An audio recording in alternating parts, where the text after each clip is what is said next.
আপনারা দেখছেন খবরের বিবর্তন। নজর রাখতে হচ্ছে চাঞ্চল্যকর খবরের দিকে। বসিরহাটে অবিশ্বাস্য চুরির ঘটনা, প্রতিবেশী তৎপরতায় উদ্ধার সোনার গহনা। উত্তর 24 পরগনার বসিরহাট থানার অন্তর্গত নিমধরিয়া কোদালিয়া গ্রাম পঞ্চায়েতের শ্রীপুর গ্রামে এক চাঞ্চল্যকর চুরি ঘটনা ঘটেছে। স্থানীয় বাসিন্দা চিত্রা রায় সেদিন বাড়িতে ছিলেন না, বাড়িতে তালা লাগানো ছিল। সেই সুযোগে 3 জন মহিলা বাড়ির তালা ভেঙে ভেতরে ঢুকে লক্ষাধিক টাকার সোনার গহনা নিয়ে চম্পট দেয়। চিত্রা রায় বাড়িতে ফিরে এসে দেখেন ঘরের তালা ভাঙা এবং সমস্ত সোনার গহনা উধাও। হতবাক চিত্রা রায় কান্নাকাটি করতে শুরু করেন এবং সেই সময় পাশের বাড়ি বিশ্বজিৎ সরকার এবং তার স্ত্রী নন্দিতা সরকার কান্নার আওয়াজ পেয়ে ঘটনাস্থলে পৌঁছান। চিত্রা রায় জানান যে তার সমস্ত সোনার গহনা চুরি হয়ে গেছে। তখনই বিশ্বজিৎ ও নন্দিতা স্মরণ করেন কিছুক্ষণ আগে তারা 3 জন অচেনা মহিলাকে পাড়ায় ঘোরাঘুরি করতে দেখেছিলেন। সন্দেহ হওয়ায় তারা তাদেরকে আটক করে জিজ্ঞাসাবাদ করেন, কিন্তু 3 জনই নিজেদের পরিচয় দিতে পারেননি। বিশ্বজিৎ সরকারের সন্দেহ আরও ঘনীভূত হয়। 3 জনের মধ্যে একজনের বয়স আনুমানিক 12 বছর, অপরজনের বয়স 7 বছর এবং তৃতীয় জন বিবাহিতা যিনি 7 মাসের অন্তঃসত্ত্বাও ছিলেন। এবং বিশ্বজিৎ সরকার এবং তার স্ত্রী নন্দিতা সরকার তাদের ব্যাগ তল্লাশি করলেই সেখানেই চুরি যাওয়া সোনার গহনা উদ্ধার হয়। সঙ্গে সঙ্গেই গহনাগুলি চিত্রা রায়ের হাতে তুলে দেওয়া হয়। খবর পেয়ে পাড়ার মানুষ জড়ো হন এবং অভিযুক্ত 3 মহিলাকে ধরে ফেলেন।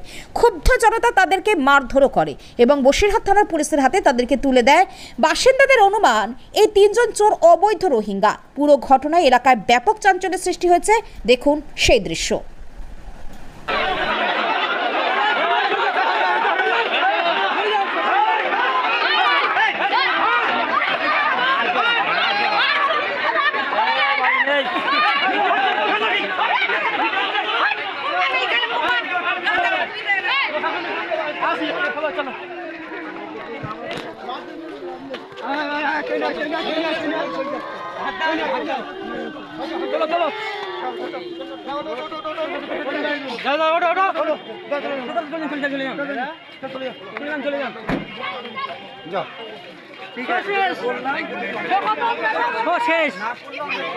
শুটিং শেষ,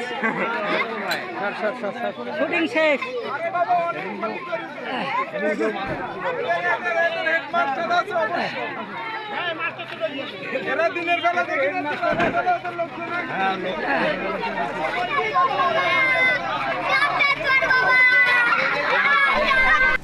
বর্তমানে বসিরহাট থানা পুলিশ ঘটনার তদন্তে নেমেছে। চুরি যাওয়া সোনাদানা উদ্ধার হলেও এলাকাবাসী প্রশ্ন তুলেছেন, এরা কোথা থেকে এলো, কিভাবে এরা এত সহজে গ্রামের ভেতরে প্রবেশ করলো। আজ এ পর্যন্তই। ভালো থাকবেন, সুস্থ থাকবেন। নমস্কার।